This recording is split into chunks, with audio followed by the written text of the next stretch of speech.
We begin our Bible study with our opening prayer. Christ Jesus, guide our efforts to share the gospel to people all over the world. Help us to do this by the power of your word, not by force or patronizing, so that it is you, not our preferences or culture, that they receive from us. We're going to be looking then today at the church and colonization, something that took place really big from the Western world, from the Age of Discovery, starting with Columbus in 1492, and it really would continue on with Western and European nations continuing that movement throughout into the 1800s. Now, what had happened to cause this was great changes in seafaring. For instance, the lateen sail. That's a sail like this that is designed so that it isn't just coming straight down, but it can kind of curve and do something that they call tacking, which means that, well, if you see in the next picture, if I'm going into the wind, and you see the ship is going into the wind, normally you couldn't go anywhere with a sailing ship unless you rowed. But what you see happening here with the lateen sail is that you put the boat on one side, and what happens as the wind hits it, it pushes it forward, though you continue going this way. But then what you do is you put the sail over here, and as the wind hits it again, it moves it the opposite direction. So even though you can't go in a straight line, even though it's slow, what you're able to do with the tacking in a zigzag pattern is to be able to travel even against a wind.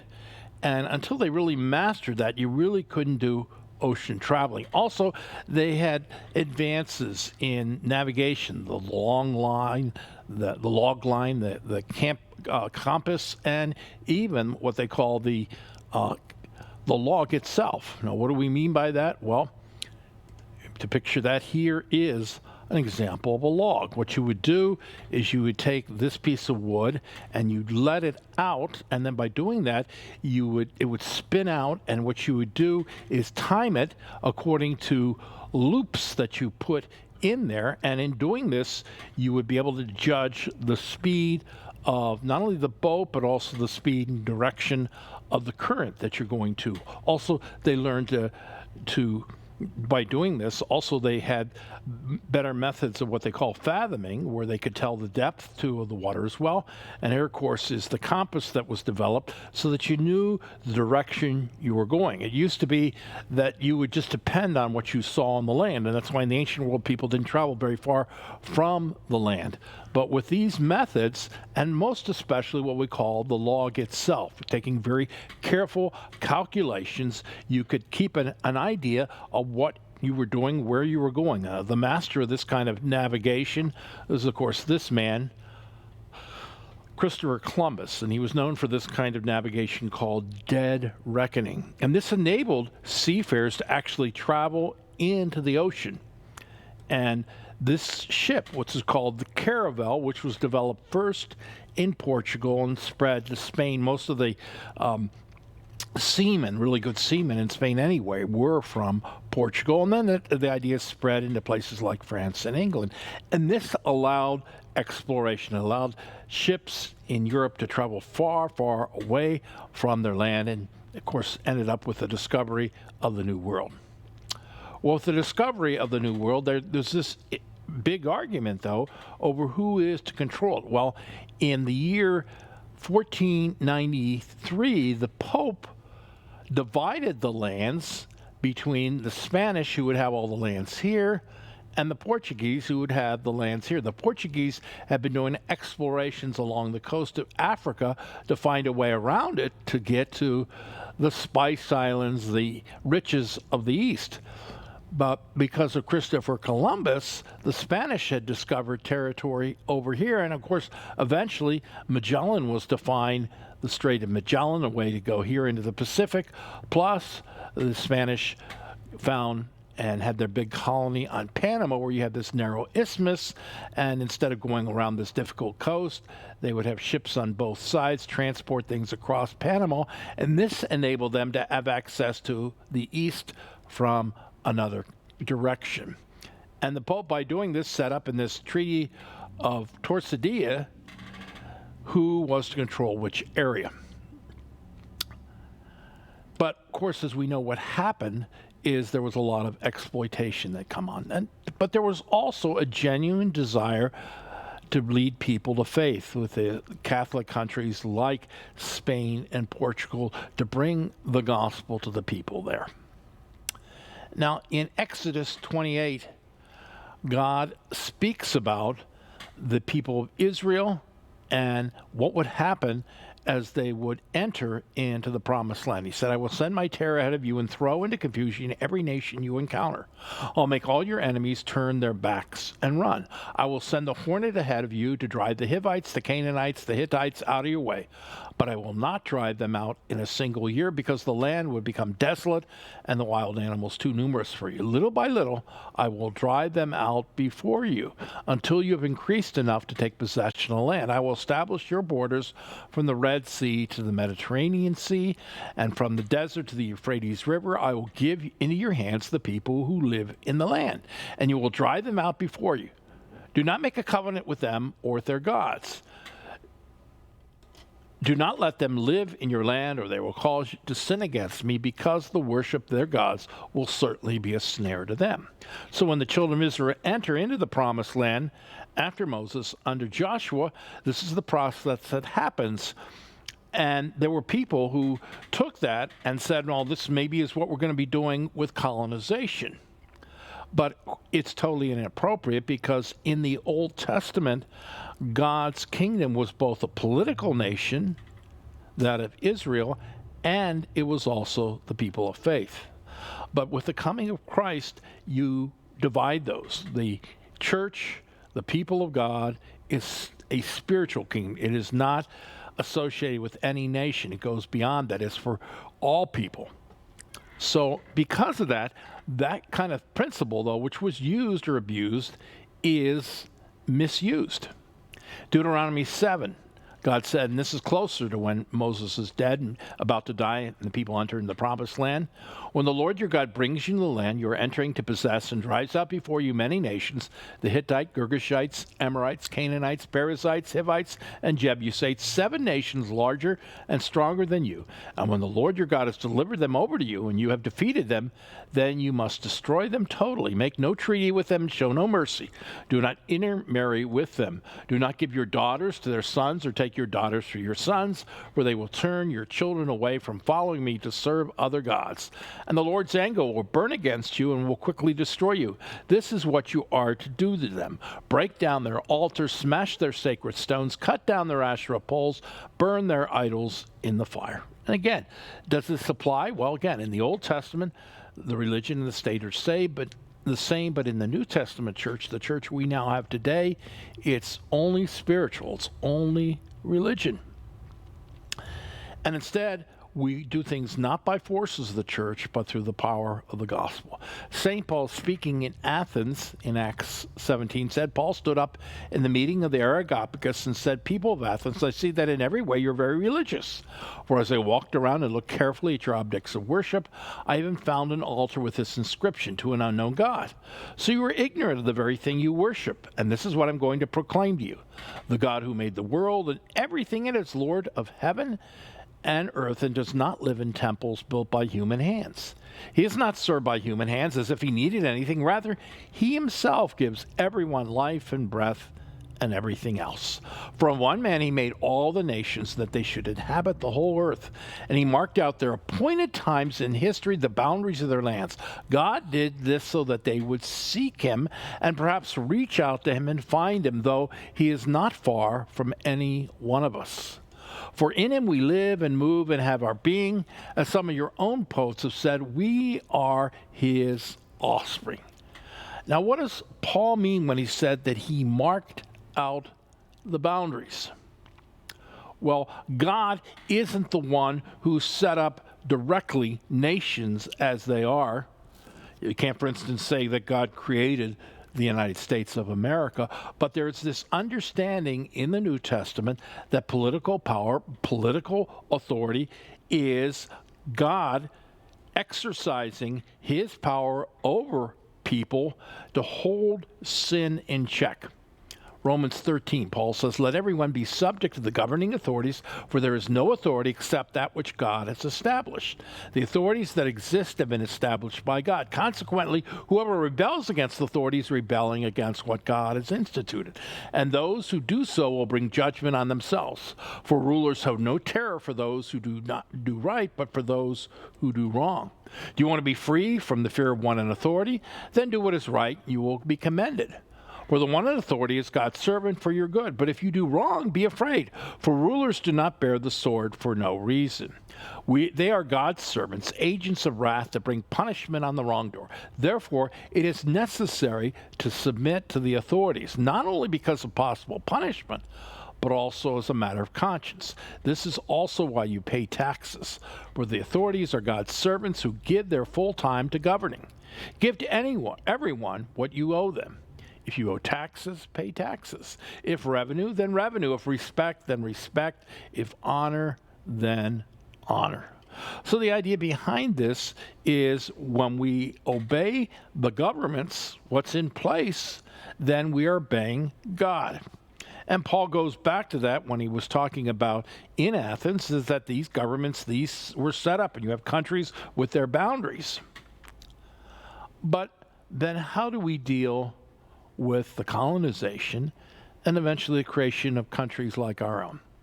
You know, if you look at the American Revolution and other revolutions that lead to democracy, would we say those are God-pleasing? I mean, if we were revolting against the King of England, were we going against God? That was a big crisis for many people in the colonies at the time of the revolution. In fact, historians say that you had about a third of the people who were really, we call them patriots, but more modern scholars call them Whigs because they were more Republican. And then you have the Tories or the conservatives, the ones who wanted to hold on to the authority under the king and the British government. And it's estimated by historians about a third of them were the Whigs, a third of them were these loyalists, these Tories, and a third didn't know. And a lot of what happened in the American Revolution is that among that an undecided group became more of an acceptance of the revolutionary cause, and a lot of the loyalists and then left the country. A lot of them went to places like Canada. But we also see this with the European colonization that took place all over the world, but especially its effect on the Americas. Because in other places in the world, they colonized it, but still the majority of the people living there were people of that culture, that generation. And we see that in that as the colonies broke up, especially after World War II, that the local people, the people that always lived there, were the ones that created the governments.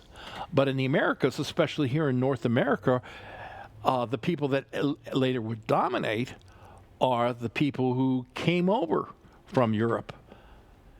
We have things involved with this colonization like slavery, mistreatment, the exploitation of the people.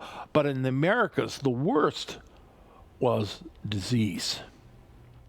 It's been estimated that maybe up to 90% of Native American people were killed or affected, especially by the horrible outbreak of smallpox, because these people had lived for centuries in the New World, and they had no resistance to the Old World diseases. Now, you could say, well, couldn't the New World diseases get back to Europe, back to the Old World? Yes, but most of the direction of people coming was people coming from Europe to the Americas, not the other way around. And what would happen with each of these groups of people coming, they would get in contact with the Native Americans, and millions of them died from these diseases.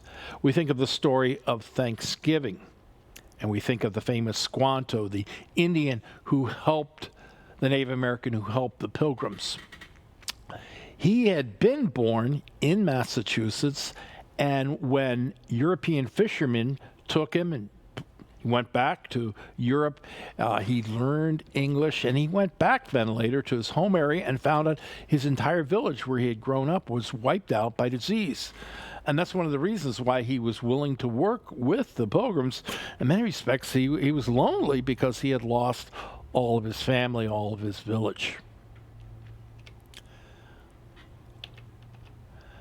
We also then asked the question, because of this, with Christianity, did the church participate? Was the church a part of this exploding of native people? And we can see, for one thing, there are huge numbers of lands in the New World, especially in Latin America, that were taken up by the church. Huge holdings by the church. Now, in Hispanic colonies, because they were the first to do that, because again, with this treaty with the Portuguese, they were to go to the west, the Portuguese to the east. So they're the ones that really developed most of the colonies in Latin America. And the king at that time, when Columbus, was Ferdinand and Isabella, and later their descendant was Charles V. He's the one that we lived around Luther's time, and then Philip II, who is the king of Spain. We think of the Spanish Armada and the English. And this is where a lot of the colonization from Spain went to Latin America. They set up a system called the Encomienda. And this was the idea that the crown, the king, would give lands. And these lands that were given to people were to be taken care of. And they were to share Christianity with the people there. Now, ideally, this was to be a very positive thing, that what they would do is have these mission settlements where they would take care of the sick and the poor and provide for people, educate them, because most of these people were illiterate. So they learned how to read and to write. In fact, the Spanish scholars even found ways to take their native languages and turn them to writing. But the question is, in doing this, was the church being like Caesar or Christ? Caesar, the benefactor, or Christ, the servant? Jesus speaks in Luke 17 to his disciples, and he says the rulers of the authorities like to call themselves benefactor. That's the official title that Caesar Augustus gave to himself, because he saw himself as a benefactor to people, that he would control the people of the empire through his good deeds.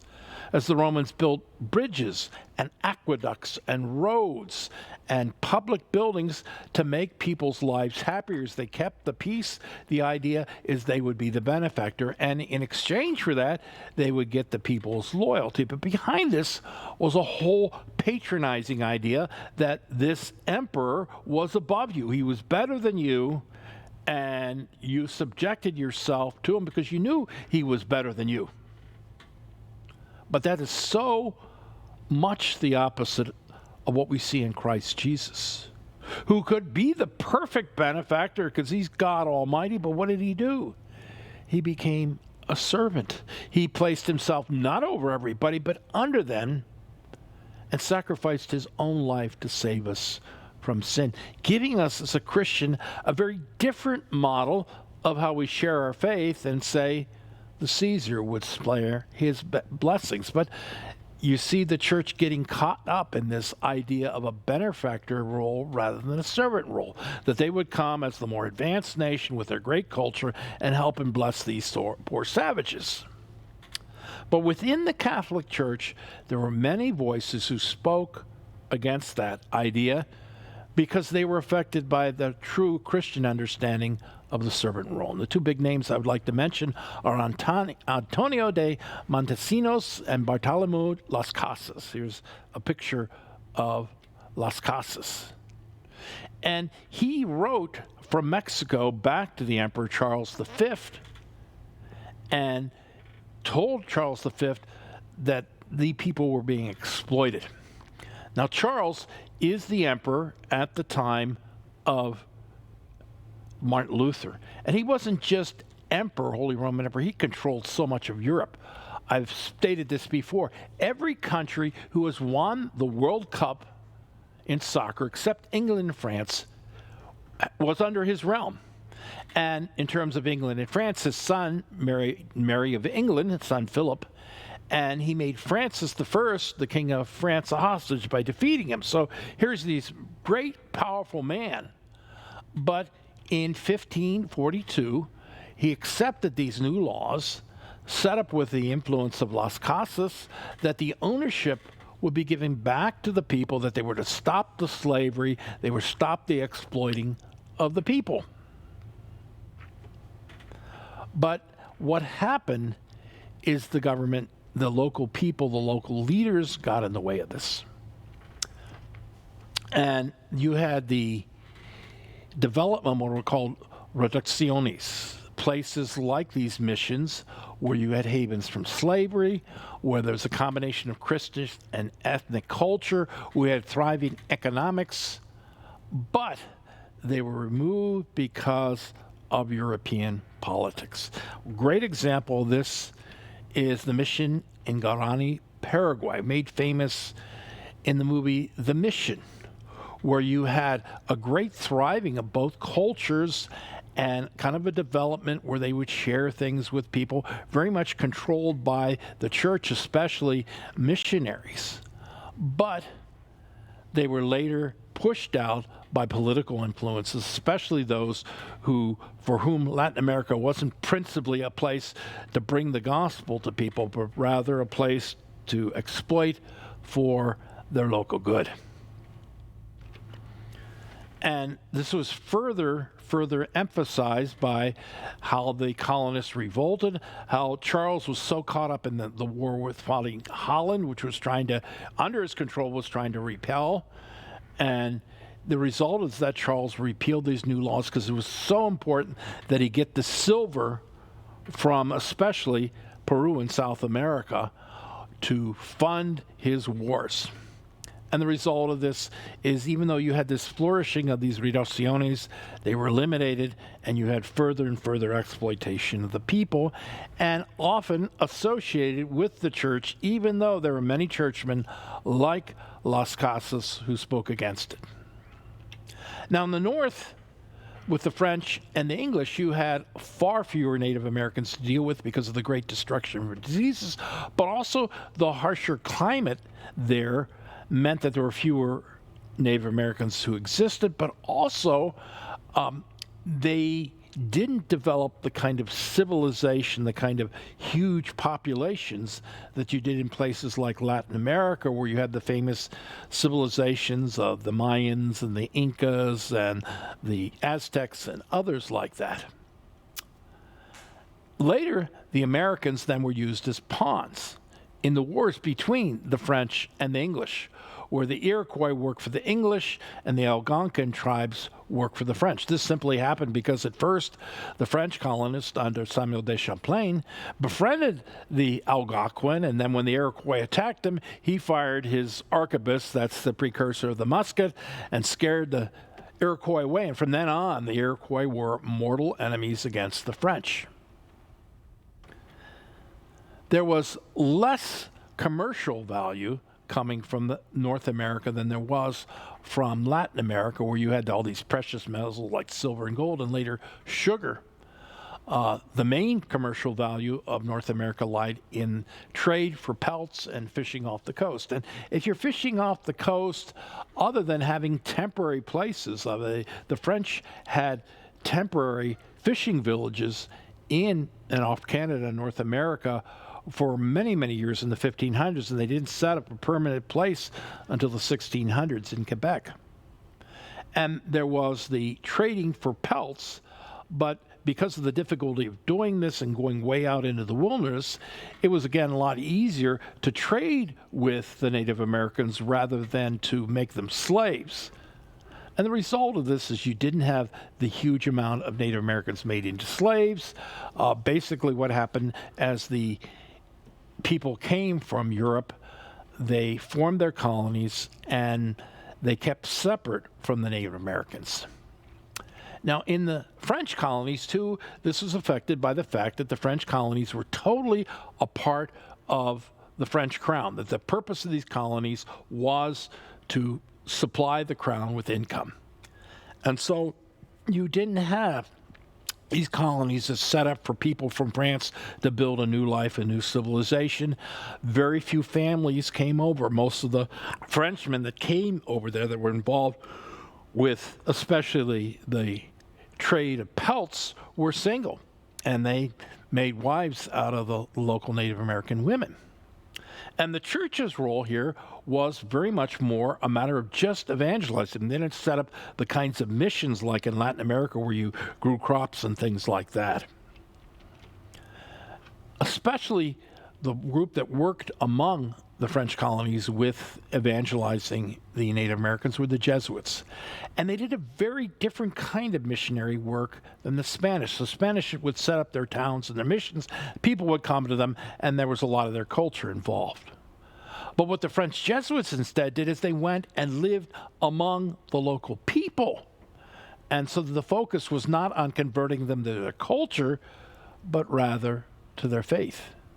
The famous historian of the pre-revolution in North America, Francis Parkman, said that Spanish civilization crushed the Indian, English civilization scorned and neglected him, but French civilization embraced and cherished him.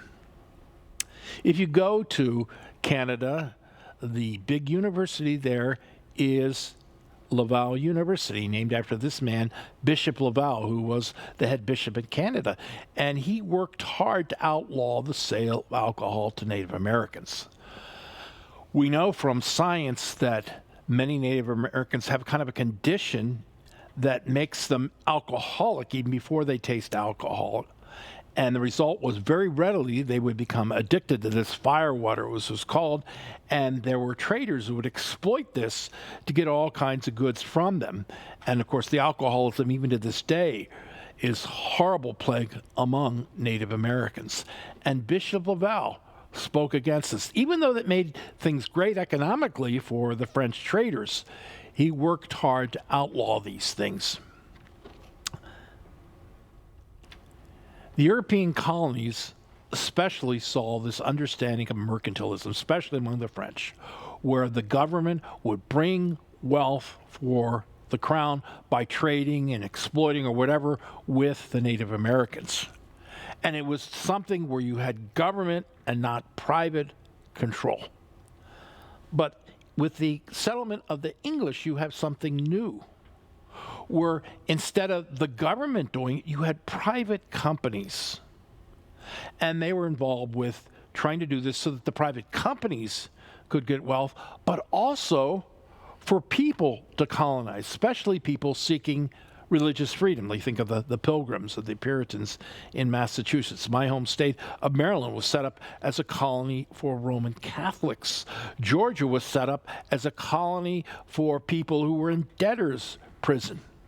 And even the colonies that were called crown colonies that were under the government were still those that there was more sense of the private companies working with them. We think of how in Great Britain you had the East Indian and West Indian companies that were closely with the government, but they were still private companies where they would go and form these trading posts and colonies. I mean, the East India Company was the one that really effectively gained India for Great Britain. And the idea was to get all this income, and it was total capitalism, much more so than you saw in the Latin American and French American colonies. And the result is now you have whole families coming over, unlike with the Roman Catholic groups.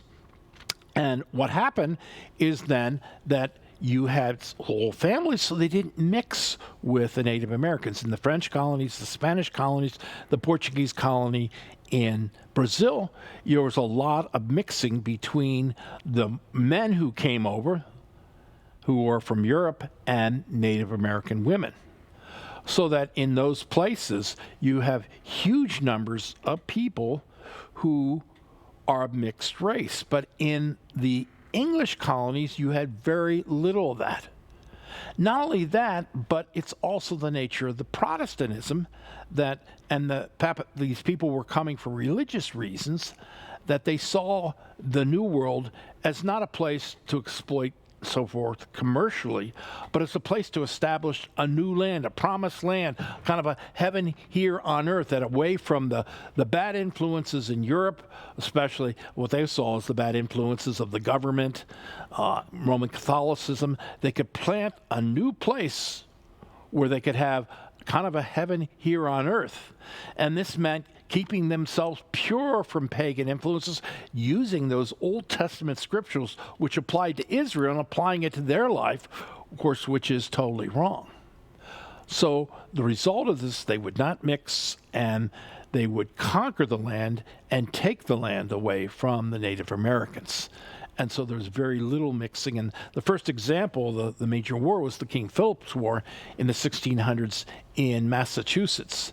And for a while, it looked like the colony would be wiped out, but with their advances, especially with technology like gunpowder and guns, but also the fact that more colonists could keep coming from England, it resulted in the destruction of those tribes in the Massachusetts colony. So rather than in Latin America, French America, where the native populations mixed, the native populations in the English colonies were gradually pushed more and more away.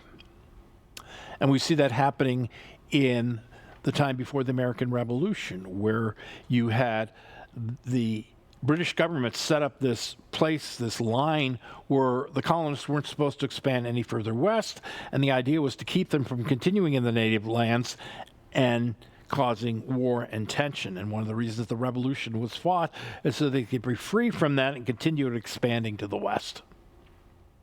We see this coming to terms with the whole idea of the Mexican War in the 1840s, where there was this idea of manifest destiny, almost a religious thing, that we as the superior culture should take over the entire continent and move all the way to the Pacific.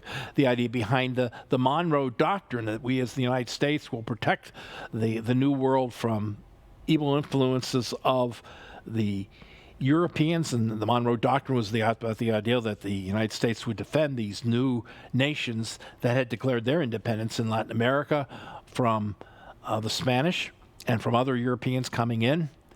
And then you have, as a result of this, though, those who object to it. Henry Thoreau, who famously goes to prison because he doesn't want to pay the tax to support the Mexican War. And later, Ulysses Grant, who won the Civil War for the United States, condemned the Mexican War, a war that he had participated in as a young soldier. France and Mexico, we see this kind of thing taking place in the 1860s.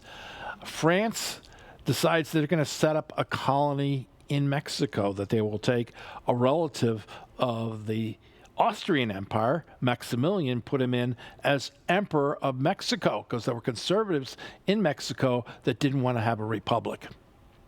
This was condemned by the United States with the Monroe Doctrine, but the United States wasn't able to intervene right away because we were busy with the Civil War. But once the Civil War was over with, there were American troops that headed to Mexico.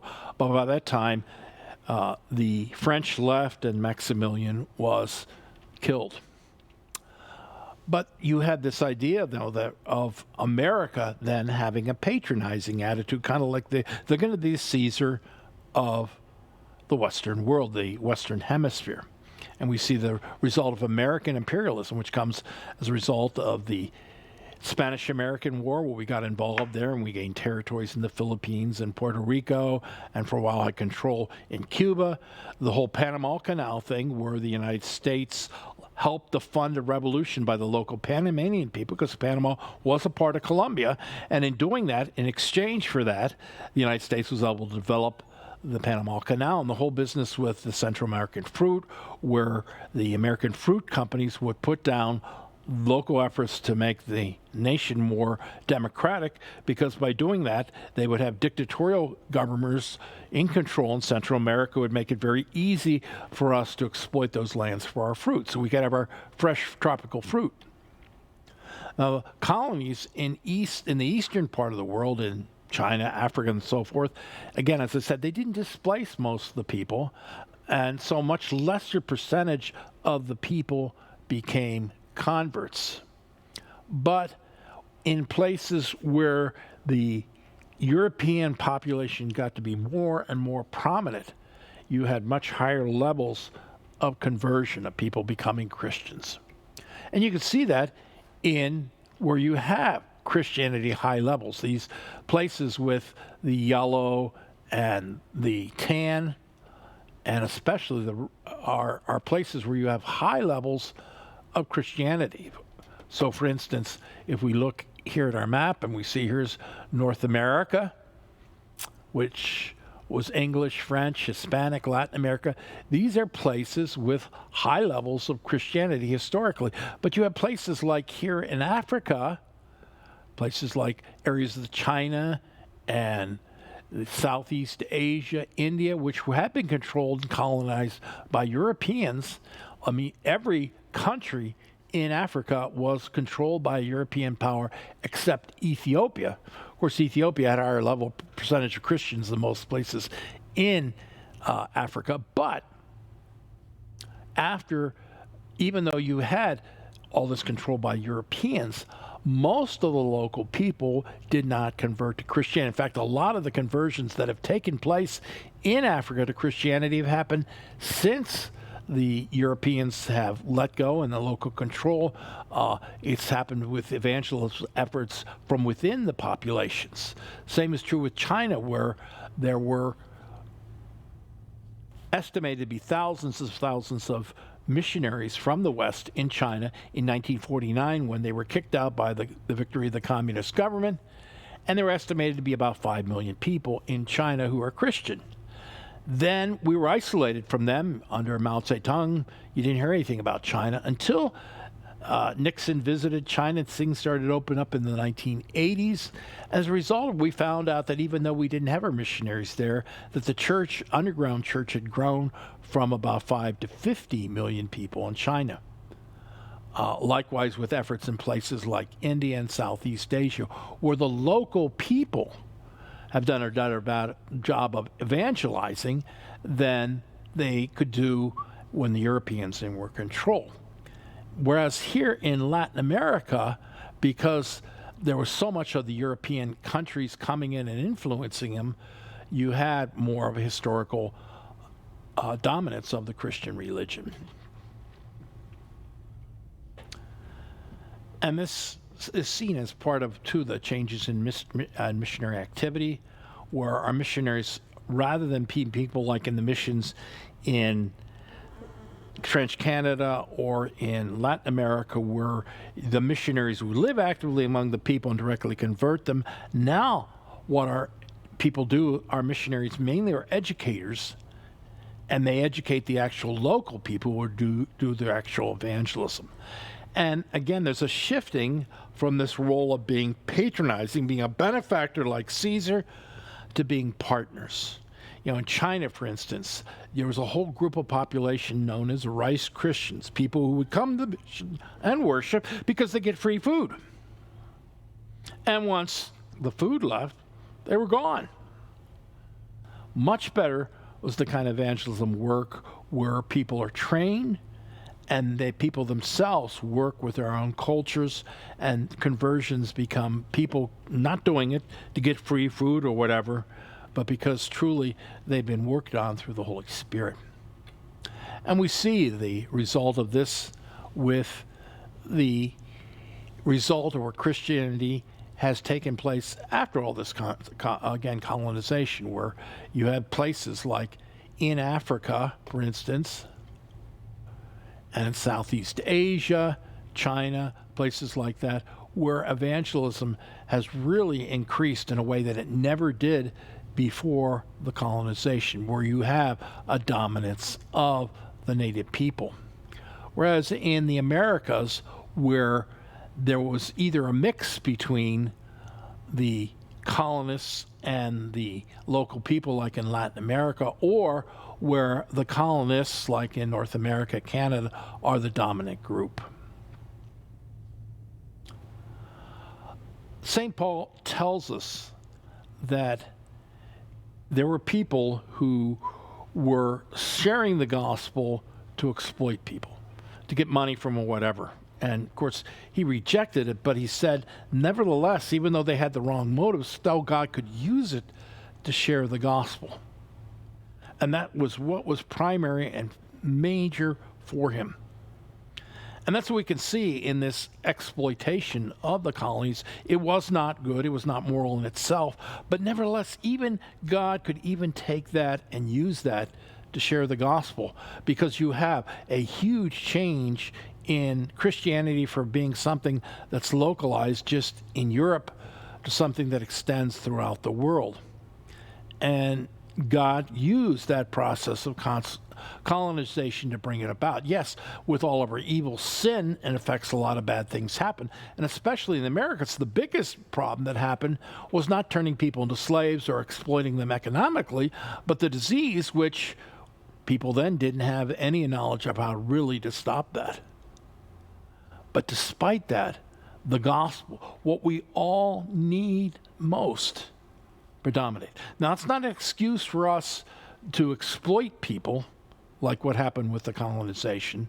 No, we need to follow the example of Christ and be servants, to work as partners rather than patrons to the people in these places. But the good news for us is to know that despite our weaknesses, despite our sins, God's gospel, the gospel of Christ Jesus, is spread. We close with prayer.